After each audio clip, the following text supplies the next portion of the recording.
May 1945. The war in Europe is over, and across Germany the Allies discover something staggering. Thousands upon thousands of aircraft, Messerschmitts, Focke-Wulfs, Heinkels, Junkers, parked on airfields, hidden in forests, stuffed into barns, buried in underground factories. At its peak, the Luftwaffe had operated over 100,000 aircraft. By war's end, roughly 18,000 were still intact. Some were obsolete, some were battle damaged, but many were perfectly flyable, including the most advanced jet fighters and rocket planes the world had ever seen. So what happened to them? Were they preserved, studied, destroyed? The answer involves one of the largest aircraft bonfires in history, a top-secret race for Nazi technology, and a handful of machines that survived to tell the tale. This is the untold story of what happened to the Luftwaffe after the war. When Allied forces pushed into Germany in early 1945, they weren't prepared for what they found. Airfields everywhere, hundreds of them. And on those airfields, planes. More planes than anyone had imagined still existed. The intelligence reports had said the Luftwaffe was finished, destroyed by years of bombing and attrition. But here was the evidence that Germany had kept building aircraft right until the bitter end. At some bases, the planes were lined up neatly, as if waiting for pilots who would never come. At others, they were scattered chaotically, abandoned mid-evacuation. Some had been camouflaged with branches and netting. Others had been pushed into nearby woods or hidden in village streets. American troops entering the underground factory at Nordhausen found rows of Messerschmitt Me 262 jet fighters fresh off the assembly line, never flown. British forces captured the experimental facility at Rechlin and found prototypes of aircraft so advanced they seemed like science fiction. The numbers were overwhelming. One estimate suggests the Allies captured approximately 18,000 German aircraft in various conditions. Some were wrecks, some needed repairs, but thousands were fully operational. And then there were the secret weapons. The Luftwaffe hadn't just been building conventional fighters and bombers. They had been racing toward the future. Jet engines, rocket engines, flying wings, guided missiles, technologies that would shape aviation for the next 50 years. The Allies had won the war. Now they faced a different challenge: what to do with the largest captured air force in history. Before the bonfires began, there was a race, and that race had a name: Operation Lusty, Lusty. It stood for Luftwaffe Secret Technology. The Americans knew that Germany had been years ahead in certain areas of aviation: jets, rockets, swept wings, ejection seats, pressurized cockpits. They needed to capture this technology before it was destroyed, or before the Soviets got it. Teams of American pilots and engineers fanned out across Germany, searching for the most advanced aircraft. When they found them, they did something remarkable. They flew them. Colonel Harold Watson led a team called Watson's Whizzers that collected the most prized German aircraft for shipment back to the United States. These pilots climbed into cockpits labeled in German, figured out controls they'd never seen before, and flew enemy aircraft across the Atlantic. They grabbed everything they could find: the Messerschmitt Me 262, the world's first operational jet fighter; the Heinkel He 162, a tiny jet built largely of wood because Germany had run out of metal; the Arado R-234, the world's first jet bomber; the Dornier Du 335, a bizarre push-pull twin-engine fighter that was the fastest piston aircraft ever built. And then there were the truly exotic machines: the Messerschmitt Me 163 Comet, a rocket-powered interceptor that could climb faster than anything else in the sky, but was so dangerous that it killed nearly as many German pilots as Allied gunners did. The Horten HO-229, a flying wing jet fighter that looked like something from 50 years in the future. About 60 aircraft were selected for Operation Lusty and shipped to the United States aboard the escort carrier HMS Reaper. These planes would be studied, tested, and reverse-engineered. The secrets they contained would help America dominate the skies for decades. The British ran their own collection program. The Soviets grabbed everything they could in their occupation zone. The French took their share too, but these saved aircraft represented a tiny fraction of what had been captured. For every plane shipped overseas for study, hundreds more sat on German airfields, waiting for a different fate. The Allies faced a practical problem. They had captured roughly 18,000 German aircraft. They didn't need 18,000 German aircraft. They had their own planes. The war was over. Some aircraft were kept for testing and evaluation. A few hundred went to museums or private collections. Some were given to allied nations that needed to rebuild their air forces, but the vast majority faced destruction. The decision was both practical and political. Practically, there was nowhere to store thousands of aircraft, no personnel to maintain them, and no use for obsolete German designs. Politically, the Allies were determined to completely disarm Germany. Never again would Germany be allowed to threaten its neighbors. That meant destroying its war-making capacity, including every aircraft that couldn't be justified for research purposes. And so began one of the largest destructions of military equipment in history. Across Germany, captured Luftwaffe aircraft were gathered into massive piles and burned. Airfields that had once launched attacks on London and Moscow now became crematoriums for the German Air Force. The images from this period are haunting. Mountains of aircraft, Messerschmitts, Focke-Wulfs, Junkers, stacked on top of each other like discarded toys.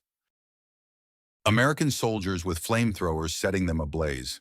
Columns of black smoke rising across the German countryside. At some locations, the planes were crushed by tanks or bulldozers. At others, they were simply pushed into pits and buried. Some were dumped into lakes or the sea. The destruction was thorough and systematic. By 1946, the vast majority of captured Luftwaffe aircraft had been reduced to scrap metal or ashes. Only a handful survived, and many of those survivors had remarkable journeys ahead of them. While the Western Allies burned most of what they captured, the Soviets took a different approach. They wanted everything. When the Red Army captured Eastern Germany, they didn't just take aircraft. They took entire factories. They dismantled assembly lines, packed up tools and machinery, and shipped everything east. They grabbed engineers, scientists, and technicians, sometimes voluntarily, sometimes at gunpoint, and transported them to the Soviet Union.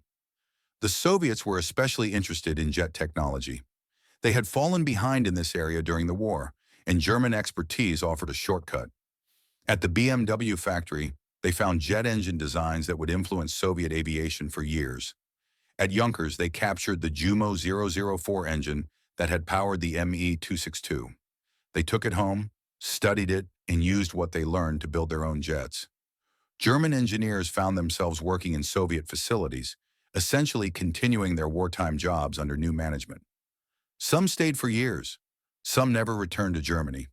The most famous result of this technology transfer was the Soviet aviation industry's rapid development after the war. Within a few years, the USSR was producing jet fighters that could match American designs. The MiG-15, which shocked American pilots over Korea, owed much of its design heritage to captured German research. The Soviets also took complete aircraft.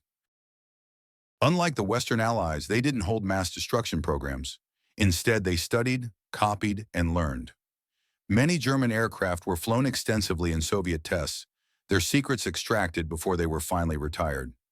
Despite the mass destruction, some Luftwaffe aircraft survived. Their stories are often remarkable. A few dozen aircraft made it to museums. The Smithsonian's National Air and Space Museum has an Me-262, an FW-190, an AR-234, and other rare German types. The RAF Museum in London preserves several examples. Small museums around the world hold individual survivors, but many survival stories are stranger than that. Some aircraft were simply forgotten. Planes that had been hidden in barns or buried in fields were overlooked by destruction teams. Decades later, farmers would discover Messerschmitts in their forests, Focke-Wulfs in their lakes. In 1991, an FW-190 was recovered from a Russian lake where it had been since 1943.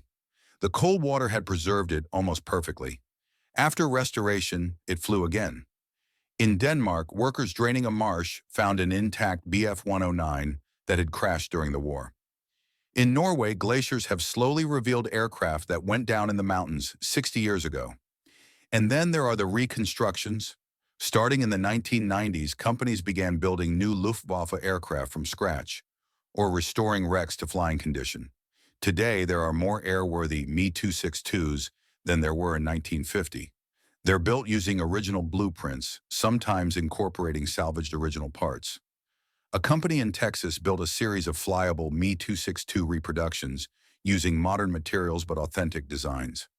A project in Germany has reconstructed Focke-Wulf FW-190s to flying condition. Even the bizarre rocket-powered Me-163 Comet has been restored, though no one is crazy enough to fly it. These resurrected aircraft now appear at air shows around the world.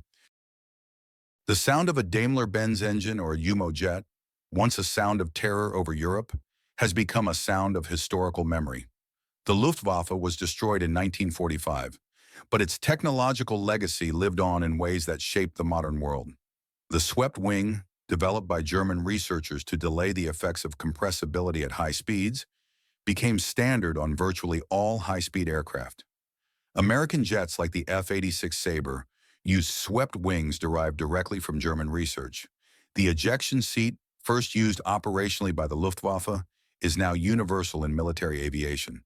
It has saved thousands of lives. German research into pressurized cockpits, advanced aerodynamics, and jet engine design accelerated aviation development by years, perhaps decades. American and Soviet engineers openly acknowledged their debt to capture German technology. Even the space age owed something to the Luftwaffe. The Me-163 Comet's rocket engine was an ancestor of the power plants that would eventually carry humans beyond the atmosphere. Werner von Braun, who built the V-2 rocket, ended up sending Americans to the moon. The irony is profound. The Luftwaffe was created to serve a regime of unimaginable evil. Its planes bombed Warsaw, Rotterdam, London, and Stalingrad. But the technology developed to wage that evil war ended up benefiting humanity in ways its creators never intended. So what happened to the Luftwaffe planes after World War II? Most were destroyed, burned in great pyres across Germany, crushed by bulldozers, dumped in lakes and pits. The largest Air Force destruction in history, erasing the physical evidence of Nazi air power. Some were saved, shipped to America, Britain, and the Soviet Union for study. Their secrets extracted, their technologies copied, their designs influencing aviation for generations. A handful survived by accident, hidden in barns, lost in forests, preserved in cold lakes, waiting decades to be rediscovered, and a few have been reborn. Rebuilt from blueprints, restored from wrecks, flying again at air shows as living memorials to a dark chapter of history. The next time you see a modern jet fighter with swept wings, or hear about a pilot saved by an ejection seat, or watch a rocket climb toward space, remember that some of that technology came from the wreckage of the Luftwaffe. 18,000 aircraft, most burned to ashes, a few saved for science, a handful survive today. That's what happened to the Luftwaffe after the war.